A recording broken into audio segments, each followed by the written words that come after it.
reminder if you guys are new here. And this week I am going to be filming 2 videos that I talk about for my type 1 diabetes. And so today's video is going to be a Q&A. So if you guys follow me on Instagram, you guys would have saw the Q&A prompt I put up on there. And I'm going to be answering all the questions that you guys asked me today. And then on Friday, I am going to be sharing my type 1 diabetes story and my diagnosis and all the things like that.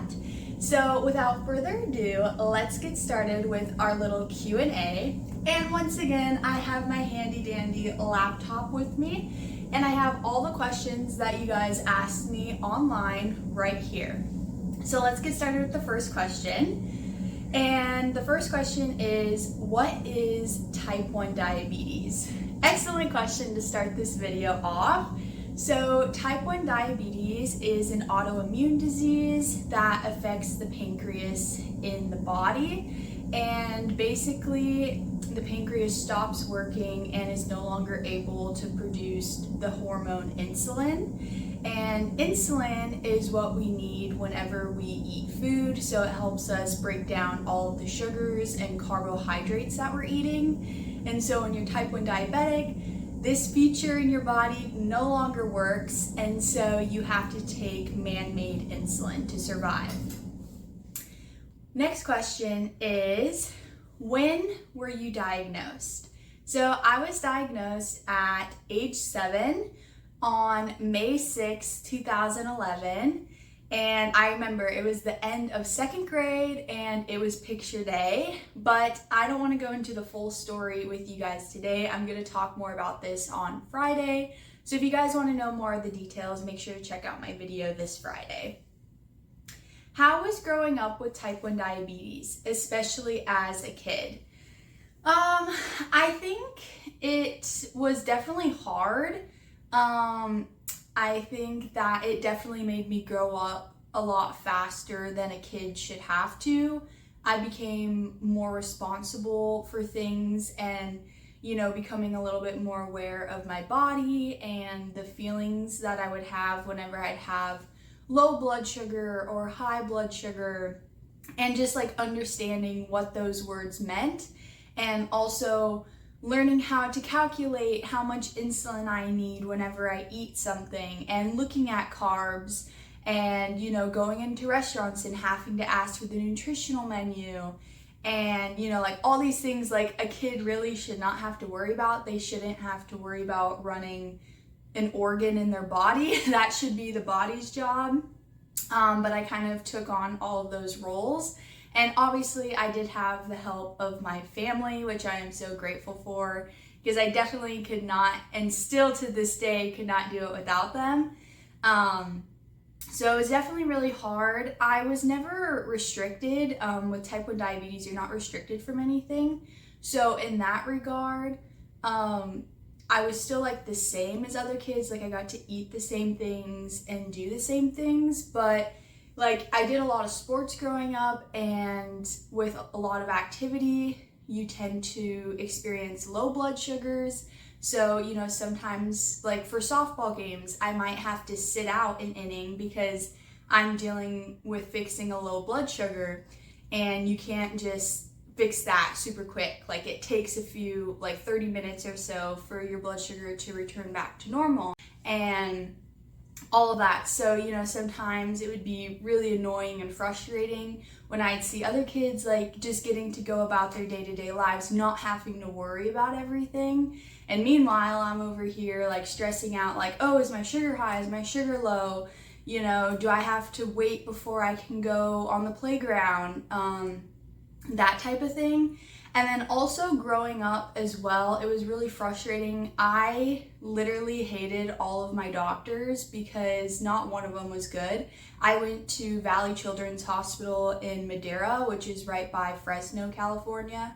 And it was honestly, they were just horrible. And every time you go in and this is not an easy disease to manage at all. And so, you're doing your best, you're trying to keep your sugars under control, and they just put you down constantly, like, well, why is this number like that, and why didn't you do this, and why do you have so many lows, or why, and I get that they're trying to help you, get the best numbers as possible and to get your numbers down to a normal range, like somebody who doesn't have type 1 diabetes, which for those of you who don't know, a normal range is typically like 80 to 100 area.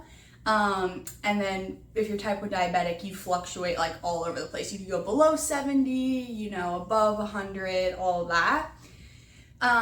And they were just never really encouraging, and nothing was ever good enough. My current doctor I have right now, she is amazing, and she understands that she is not type 1 diabetic, and even though she's a doctor, she does not fully understand what this disease is like to live with or deal with, and she acknowledges that, and she pushes me to try and work towards getting good numbers, but she also congratulates me that most of my numbers might be like 80% in range, which no, that's not 100, but 80% is really good, So yeah, just like dealing with that as a kid, I felt like was really hard.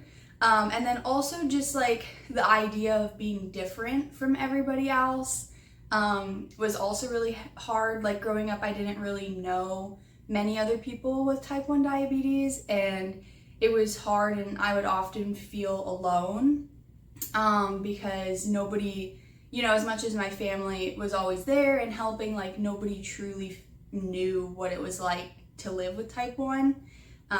So that was kind of hard as a kid, and just like learning how to navigate this 24/7 disease that you can never shut off. Have you ever had a scary low or high blood sugar experience, and how did you handle it? Yes, many times. Specifically, one that comes to mind is when I was younger. We don't know how low I was, but I actually did have a seizure from low blood sugar. And I remember I was waking up, getting ready for school. I had the same routine. I would go in, use the restroom, say good morning to my mom, all of that, and like talk to her while I'm using the restroom. And apparently, like while I was sitting there talking to my mom, like nothing was making sense. Everything was coming out mumbled. My mom was trying to talk to me, and I thought I was talking to her, but like nothing was actually coming out. And so she came in there to the restroom, and she was like shaking me, and like she was like, Amber, like what's going on, but like I was just like out of it, and my eyes were like rolling in the back of my head. And then my mom called my sister to come help and all of that. Anyways, long story short, I ended up having to go to the hospital for that, and everything worked out, but we don't know exactly how low I truly was, because right away my family just got me like sugar, and like a Capri Sun is something I tend to usually drink to fix a low blood sugar, so they got me that right away. But yeah, so that was pretty scary because I didn't really know what was going on. And then I have been pretty low before. I've been as low as like 22. I think 22 is my lowest documented blood sugar. And just to mind you, like anything below 70 is like low blood sugar. So if you are below 70, like that's bad. You start to experience like hunger, dizziness, confusion, lightheadedness, sometimes irritability, fainting, shaking. I personally, this is not a textbook symptom, but I get really bad leg pain. And so, as you can see, like 22 is pretty bad, and anything below 40, you can experience seizures and potentially die. So it is like not something to mess around with. And thankfully my family was there during this experience. It was like we were getting out of school, and there was just like this long grass lot that you have to walk through, and as soon as I started walking through that, I knew immediately like my legs were hurting so bad and I wasn't feeling good. My sister was there, and she got me all of the snacks that I needed. And eventually like it ended up being fine, But yeah, and then high blood sugar wise, other than the day that I was diagnosed, I was like up above like 600 or something like that. And anything like way above 100, you're type 1 diabetic. But, typically type 1 diabetics strive to be between 70 and 150. So anything above 150 is considered on the higher end. So obviously when you're in the 600s, that's not good. And also when you're that high, you can experience something called DKA, which is diabetic ketoacidosis.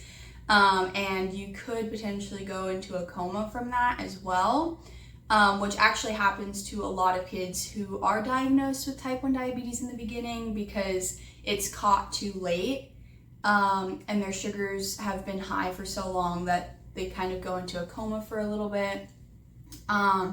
But I've never actually, other than, when I was first diagnosed, I've never experienced like severely high blood sugar. Actually, I can recall a time. So I wear an insulin pump on my body, and you're able to control it. You can control how much insulin it gives you. The drip that you have to get every hour regularly is also included. And then this is also how you give yourself insulin when you're gonna eat. And you can also suspend insulin. You could put it on something called activity mode. So if you're going to do sports, which is what I tend to do a lot when I do sports. But one time, my dad and I, we were adjusting the settings on my insulin pump. And when you do that, you have to suspend your insulin. And so we suspended it and we did everything, but we forgot to turn the insulin back on. And so I went to sleep that night and I woke up feeling absolutely horrible. I had the worst headache, was so nauseous. I stayed home from school that day. I had ketones, which basically means there was a lot of excess sugar in my urine, and all of that. So we got my insulin turned back on and everything. But yeah, we just it completely slipped our mind that we had to turn this back on. And back then your device didn't actually remind you that, oh, your insulin's suspended, you need to turn it back on. Nowadays it does, but back then it didn't. And so I ended up being fine, but it was just like a very bad feeling of like feeling sick and all of that. Next question is, how did your daily life change after being diagnosed? So I kind of talked about this a little bit with the first question, but basically I had to take on a lot more responsibilities, and every time I ate snack, even if it's just like a drink of lemonade or, every meal, every time I had to take a shot of insulin. And also, before I take the shot, I have to calculate how many carbs is in this food item and what is my carb ratio, and do the math to figure out how much insulin I need based off of that. And then from there, actually give the shot, which when I was younger, I wasn't actually able to give myself shots, so I had to have my family do it, or if I was at school, the school nurse would do it. So I just had to learn how to do all of that.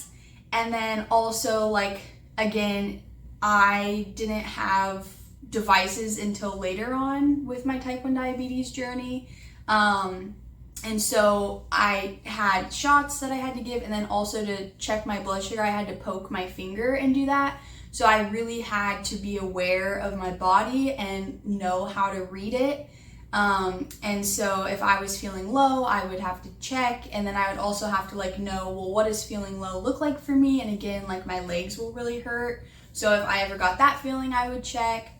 And yeah, so just learning how to deal with all that. And just added on a whole lot of extra things I had to do throughout my day. But yeah, next question is, how do you balance school/work and managing your blood sugar? So this can actually be very hard because a lot of things can affect your blood sugar. Stress, anxiety, weather conditions can affect your blood sugar. It's kind of crazy.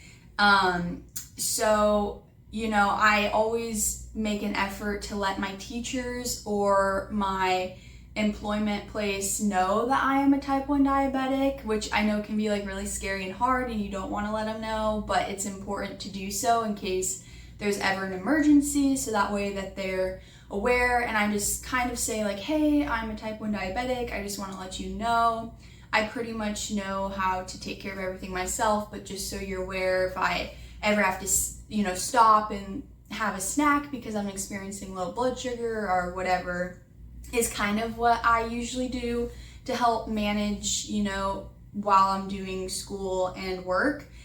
And then also, it's so much easier nowadays because I actually wear a continuous glucose monitor on my body, so it sends what my numbers are straight to my phone, so I can monitor it 24/7 without like stopping and poking my finger every second. So that makes it a lot easier to kind of know where I'm falling, and also like see, it can predict what your sugar is going to be like up to 30 minutes in advance, so it can know if I'm trending low or high or whatever. So that is also a really big help with managing that. What is the scariest thing about type 1 diabetes? I think just knowing that you can die. Like, it's actually that serious, and you're doing the job of what an organ should be doing, and like that's hard work, you know what I mean? God designed our bodies, we are super complex, and you are running the job of an organ, which is like absolutely mind-blowing. And if you give yourself too much insulin, you'll go low. And if you go too low, you can die. But if you don't give yourself enough insulin, you'll go too high and you could die. And it's just like this constant battle, like balancing act that you have to manage. And it's just like such a huge struggle. And I think just knowing that always like stays in the back of my mind, like, oh, if you mess this up, what could happen, type of thing. And so I think that's always something I've been like super scared of. I'm pretty good now. Like, I've been living with it for so long that I can manage it pretty well, but it's still like, it's scary. Like if you make a mistake, and also your body's constantly changing, and sometimes like what your ratios are set at on your device for the insulin pump, like you might need to change because your body's changing. And when you're on your period, like as a girl, that also affects your blood sugar. So it's just like a whole bunch of stuff. And then also too, what's scary is that type 1 diabetes can also affect other parts of your body and organs, and also cause other complications. You can lose your eyesight. Some people lose limbs and, hands and feet. You can have hearing problems. I personally also have kidney disease because of type 1 diabetes. And so there's just like an array of issues that you also have to take on with this disease. What is one thing about type 1 that you wish people knew? I would say that just because you might not be able to see the disease, like it's an invisible illness, doesn't mean it doesn't have a huge impact on somebody's life.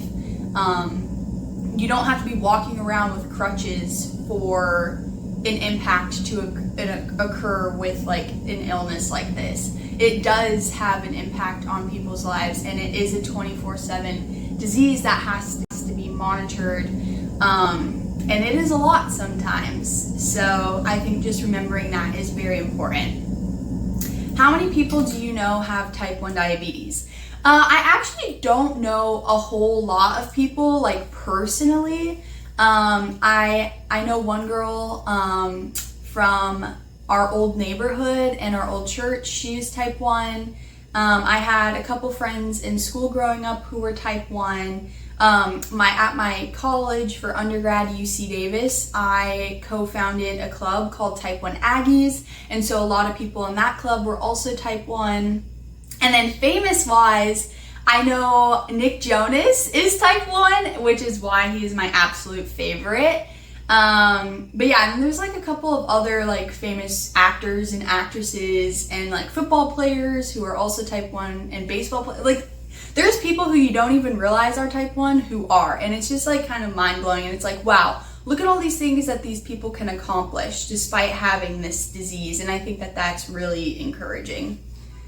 Next question is, what type of insulin pump or CGM, continuous glucose monitor, do you use? So I have always been on the Omnipod system, and so right now I'm on the Omnipod 5 automated system, and I also wear the Dexcom G7 as my continuous glucose monitor. And then because the Omnipod's automated, they're able to work together and communicate, and so it sends my blood sugars to my insulin pump, and it's able to kind of auto correct and give myself insulin if it thinks I need it. Obviously it has like a limit restriction set on it, so it can't like go crazy and give me 1,000,000 units. Like, it has to stay within what I have set, but it's still really nice, helps it run a little bit more like an organ, your pancreas would.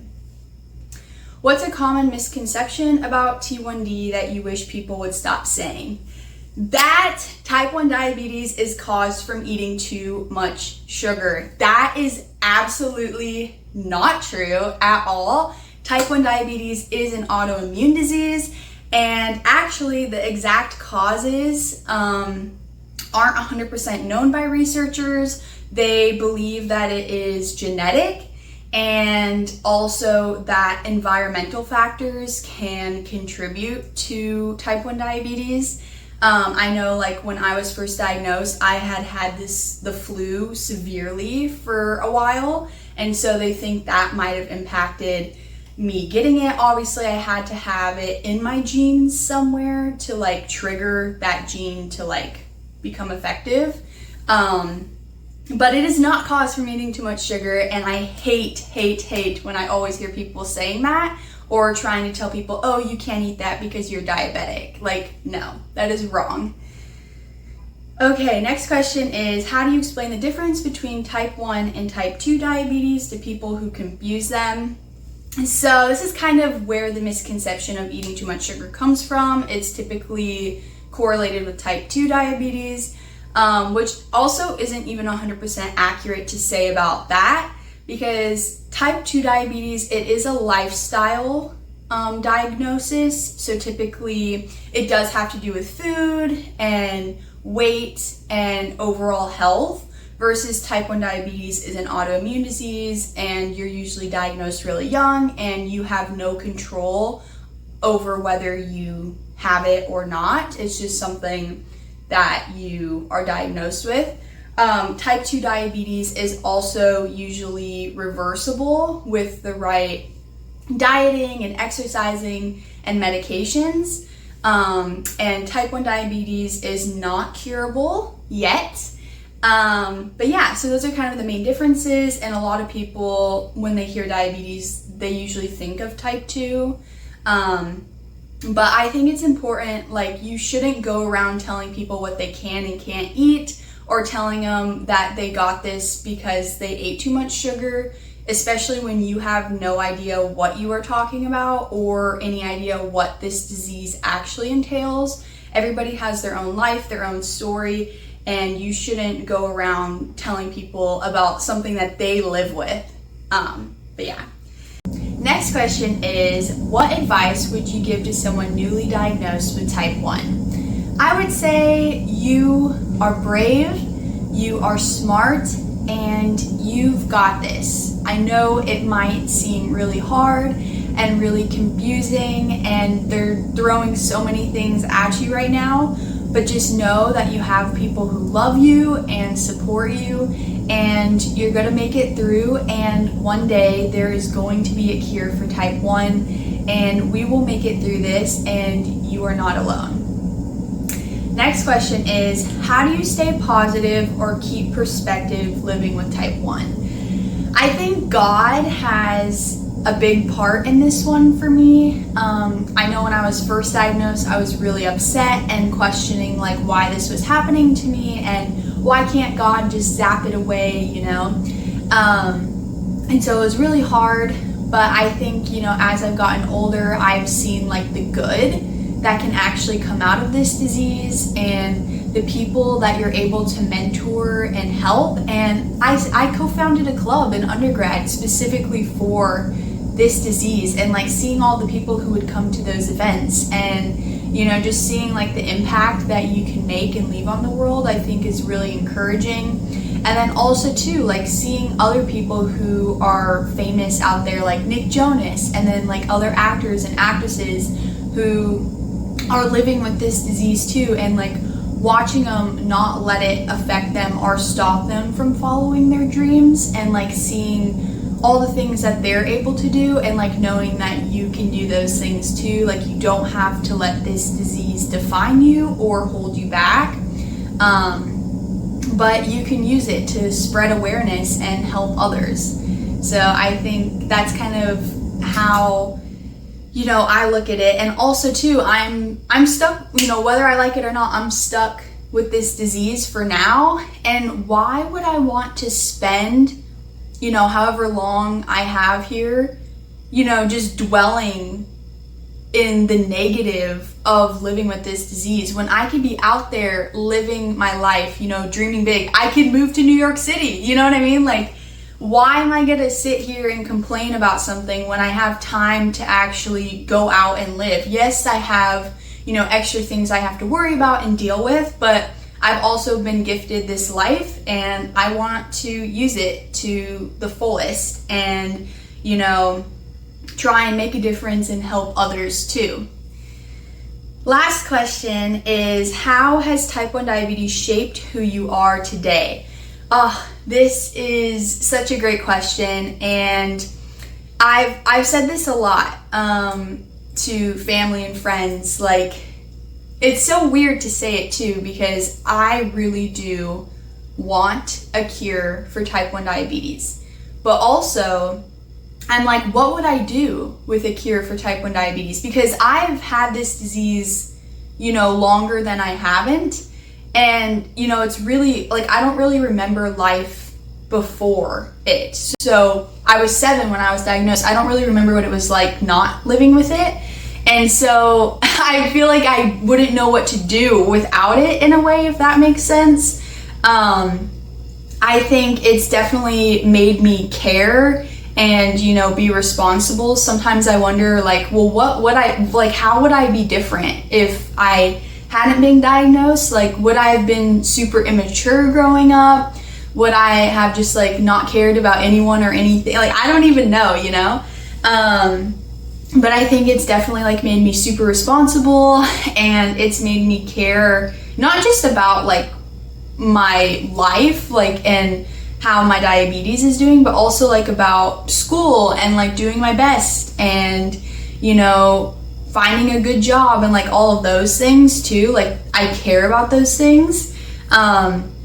And I think also it's allowed me to be more empathetic towards other people, and other people, not just with type 1, but just like other diseases they might be battling, or even like mental health. I do try to be positive when it comes to type 1, but I will also acknowledge that it is not easy, and some days I do struggle. And I have like burnout all the time, and it gets frustrating and just tiring, and especially when other people just like don't understand or don't get it, it's really irritating, and it can be hard. But I think living with it for so long, it's like helped me see like I can do this. I've already come this far, and I've seen so much research and change done. I mean, when I was first diagnosed, they did not have insulin pumps. They did not have continuous glucose monitors. And like now they do. And so I've been around long enough for to like actually see change already happening. And I'm so excited to see like all the stuff that they continue to do as technology advances. But yeah, I think it's just made me more open of a person, and just also, I think empathetic is like a really big one. I really do try and put myself in other people's shoes, And, you know, I think having this disease really helps me to do that, and just try and relate with other people as much as possible. But yeah, thank you guys for all of your amazing questions, and I hope you guys enjoyed this video. Make sure to watch this Friday's video to learn more about my personalized story and my whole diagnosis story. But I'll be seeing you guys next time. Bye!